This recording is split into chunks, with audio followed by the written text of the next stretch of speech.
Hi friends, मुठ्ठल Joshi. या व्हिडिओमध्ये आपण सार्वजनिक आरोग्य विभागामध्ये ड्रडची जाहिरात प्रसिद्ध होणार आहे. TCS या कंपनीमार्फत ही परीक्षा घेतली जाणार आहे. मग आता या परीक्षेचं स्वरूप कसं असणार आहे, एकूण किती प्रश्न येणार आहेत, कोणकोणते विषय असणार आहेत, ती माहिती पाहणार आहोत. त्याचबरोबर ड्रडसाठी अभ्यासक्रम म्हणजे सिलॅबस काय असणार आहे, त्याचीसुद्धा माहिती आपण पाहणार आहोत. तर व्हिडिओ अतिशय महत्त्वाचा आहे. ह्या गोष्टी समजल्या तरच तुम्हाला एक अभ्यासाची दिशा ठरवता येईल आणि कसा अभ्यास करायचा हे तुम्हाला कळेल. एकूण किती प्रश्न येणार आहोत ते सुद्धा माहिती आपण पाहणार आहोत. तर या व्हिडिओमध्ये आरोग्य विभागामधील गट ड परीक्षेचे स्वरूप आणि गट ड अभ्यासक्रम याची माहिती आपण पाहूयात. व्हिडिओ शेवटपर्यंत पहा. या व्हिडिओला सर्वांनी लाईक करा, शेअर करा आणि विठ्ठल जोशी हे जे आपले यूट्यूब चॅनल आहे ते सबस्क्राईब करा.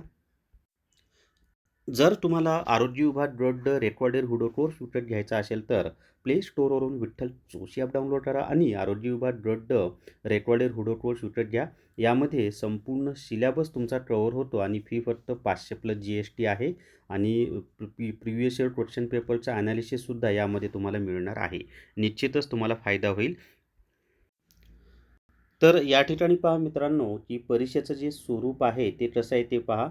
की गट ड पदांकरिता 100 प्रश्न असलेली 200 गुणांची ऑनलाईन परीक्षा घेण्यात येईल. म्हणजे एकूण प्रश्न किती असणार आहेत? 100. गुण किती असणार आहेत? 200. म्हणजेच एका प्रश्नाला 2 गुण असणार आहेत आणि परीक्षा कशी होणार आहे? तर ऑनलाईन परीक्षा होणार आहे. आता त्याच्या पुढे पहा, अजून काय महत्त्वाची माहिती आहे ते. सदर परीक्षेच्या प्रश्नपत्रिका एकूण 100 प्रश्नांची वस्तुनिष्ठ बहुपर्यायी स्वरूपाचे असतील. प्रश्नपत्रिकेतील प्रत्येक प्रश्नास 2 गुण ठेवण्यात येतील. त्यानंतर गट ड व नियमित क्षेत्र कर्मचाऱ्यांसाठी म्हणजे त्याच्यामध्ये गट ड आणि नियमित क्षेत्र कर्मचाऱ्यांसाठी कोणकोणते विषय आहेत ते पहा. तर त्याच्यामध्ये आहे मराठी व्याकरण, इंग्लिश ग्रामर, सामान्य ज्ञान, बौद्धिक चाचणी. आता इथं बौद्धिक चाचणीत दिले, पण गणिताचे सुद्धा काही प्रश्न विचारले जातात. त्यामुळं आपल्याला बुद्धिमत्ता चाचणी जास्त विचारतात, पण गणित बुद्धिमत्ता दोन्हीचा अभ्यास करावा लागेल. तो विषय कोणते आहे ते तुम्हाला कळलेलं आहे की आपल्याला गट ड साठी मराठी व्याकरण, इंग्लिश ग्रामर, GK म्हणजे सामान्य ज्ञान, त्यामध्ये चालू घडामोडीसुद्धा आलं, बौद्धिक चाचणी हे विषय आहेत. आता प्रत्येक विषयाला किती प्रश्न असणार आहेत पहा. तर प्रत्येकी 25 प्रश्न. म्हणजे काय? मराठी व्याकरण 25 प्रश्न, इंग्लिश ग्रामर 25 प्रश्न, सामान्य ज्ञान 25 प्रश्न, बौद्धिक चाचणी 25 प्रश्न. याप्रमाणे 200 गुणांची ऑनलाईन परीक्षा राहील. 100 प्रश्न असणार आहेत 100, पण गुण किती असणार आहेत? 200 असणार आहेत. आता हे झालं गट ड आणि नियमित क्षेत्र कर्मचाऱ्यांसाठी विषय कोणते आहेत आणि प्रश्न किती येणार आहेत ते.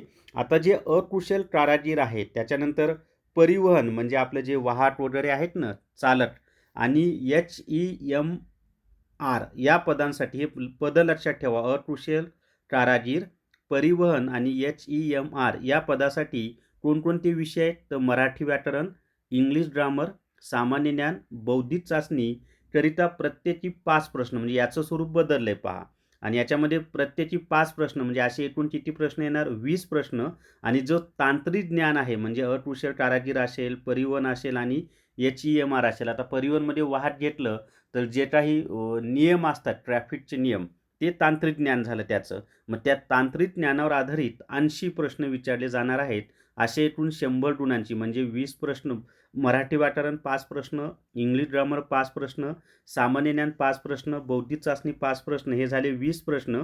आणि 80 प्रश्न हे तांत्रिक ज्ञानावर असणार आहेत. असे एकूण 100 प्रश्न आणि 200 गुणांची ऑनलाईन परीक्षा राहील. पण गट ड मधील कुणाची? अकुशल कारागीर, परिवहन आणि HEMR यांची. तर गट ड मध्ये असे 2 पद्धतीच्या परीक्षा होणार आहेत. गट ड व नियमित क्षेत्र कर्मचाऱ्यांसाठी मराठी, GK, बौद्धिक चाचणी, इंग्लिश ग्रामर हा सिलॅबस आहे.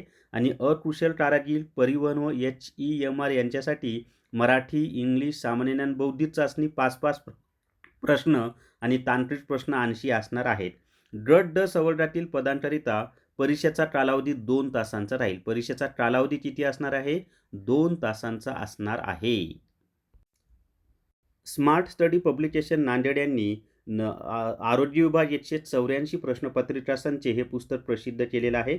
या पुस्तकामध्ये TCSनं 2023मध्ये घेतलेल्या एकूण 27 प्रश्नपत्रिका दिलेल्या आहेत आणि 2012 ते 2026 पर्यंतचे पेपर दिलेले आहेत. गट ड चे सुद्धा पेपर आहेत. तर स्मार्ट स्टडी पब्लिकेशन नांदेड यांनी हे पुस्तक प्रसिद्ध केलेलं आहे. हे पुस्तक सगळ्या पुस्तकांच्या दुकानावर तसंच Amazon आणि Flipkartवर सुद्धा उपलब्ध आहे. तर या व्हिडिओमध्ये एवढीच माहिती. एवढ्याला सर्वांनी लाईक करा, शेअर करा आणि विठ्ठल जोशी जे आपलं यूट्यूब चॅनल आहे ते सबस्क्राईब करा. थांबूयात. Thank you very much.